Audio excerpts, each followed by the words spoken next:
বর্তমান সময়ে যে স্টেডিয়ামে খেলা হয় সেখানে তৈরি হয়নি এই পিচ, নিয়ে আসা হয়েছে বিদেশ থেকে। সেই পিচেই খেলতে নামবেন বিরাট কোহলি, মহেন্দ্র সিং ধোনিরা। আইপিএল এ প্রথমবার এই ঘটনা ঘটতে চলেছে। হিমাচল প্রদেশের ধর্মশালায় এই নতুন পিচ তৈরি করা হয়েছে। ভারতীয় ক্রিকেট বোর্ডের অধীনে থাকা এটিই প্রথম মাঠ যেখানে এই হাইব্রিড পিচ বসানো হয়েছে। সংবাদ সংস্থা পিটিআই কে হিমাচল প্রদেশ ক্রিকেট সংস্থার এক অধিনায়ক বলেছেন, হাইব্রিড পিচ পুরো তৈরি, সেখানে আইপিএল এর দুটি ম্যাচ হবে।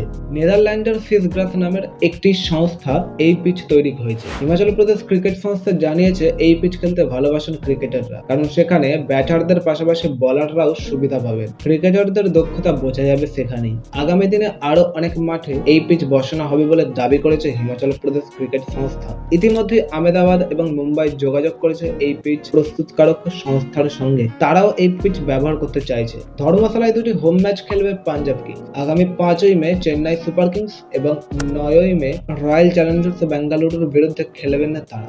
সেই দুটি ম্যাচই হবে এই নতুন হাইব্রিড পিচ।